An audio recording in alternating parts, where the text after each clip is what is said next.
અમરેલીમાં લેટરકાંડ મુદ્દે સેશન કોર્ટમાં સુનાવણી હાથ ધરાઈ। પાટીદાર દીકરીની પાયલ ગોટીની જામીન અરજી પર સુનાવણી હાથ ધરાઈ। દીકરી પક્ષના વકીલે દીકરી પક્ષે દલીલો કરી। નામદાર કોર્ટે વકીલની દલીલો સાંભળી હતી। બપોર બાદ જામીન મળવાની શક્યતા છે।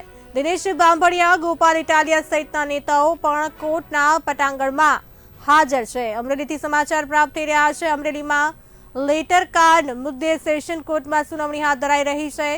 પાટીદાર દીકરીની પાયલ ગોટીની જામીન અરજી પર સુનાવણી।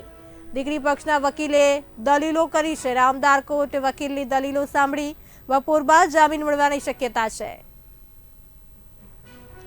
આજરોજ 11 વાગે નામદાર સેશન્સ કોર્ટમાં જેમે પાયલબેન ગોટીની અરજી ફાઇલ જામીન અરજી રેગ્યુલર જામીન બેલ ફાઇલ કરી હતી એની આજરોજ સુનાવણી હતી। તે સુનાવણી આજરોજ મેં પૂર્ણ કરેલ છે અને હવે તે જામીન અરજીનું કામ છે તે જજમેન્ટ ઉપર ગયેલ છે। મને ન્યાયતંત્ર ઉપર સંપૂર્ણ વિશ્વાસ છે કે બેનને જલ્દીમાં જલ્દી અમે ઓર્ડર આપીને અહીંથી બેન પોતાના ઘરે જશે અને જે સ્ત્રી દીકરી છે એ દીકરીને ન્યાય મળશે। મને ન્યાયતંત્ર ઉપર સંપૂર્ણ વિશ્વાસ છે। અત્યારે કામ છે એ ઓર્ડર ઉપર ગયું છે। અમે બપોરે પાછા ચેક કરશું કે ઓર્ડર ક્યારે કરે છે, પણ વહેલામાં વહેલી તકે જે નિર્દોષ બેન ગુજરાતની જે સ્ત્રી છે એને ન્યાય મળશે। મને એવો ન્યાયપાલિકા ઉપર સંપૂર્ણપણે વિશ્વાસ છે। હા, અમે દલીલ કરી છે કે રાતે 12 વાગે એક સ્ત્રીની ઘરેથી દબોચી લેવામાં આવે છે। આ કઈ પ્રકારનું તંત્ર છે?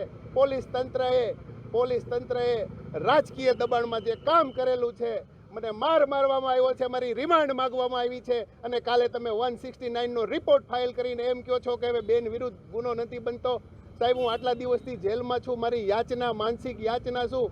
25 વર્ષની મારી ઉંમર છે સાહેબ, 25 વર્ષની આગળ મારે ગૃહસ્થ જીવન, લગ્ન જીવન, સમાજ મને કઈ દ્રષ્ટિએ જોશે? દીકરીને કદાચ જેલ મુક્ત કરી દઈશું, પણ આ સમાજમાં જે આબરૂ બે લીલામ થઈ છે એની ખોટ કોણ પૂરશે? આવું મેં નામદાર કોર્ટમાં ખુલ્લેઆમ કીધું છે।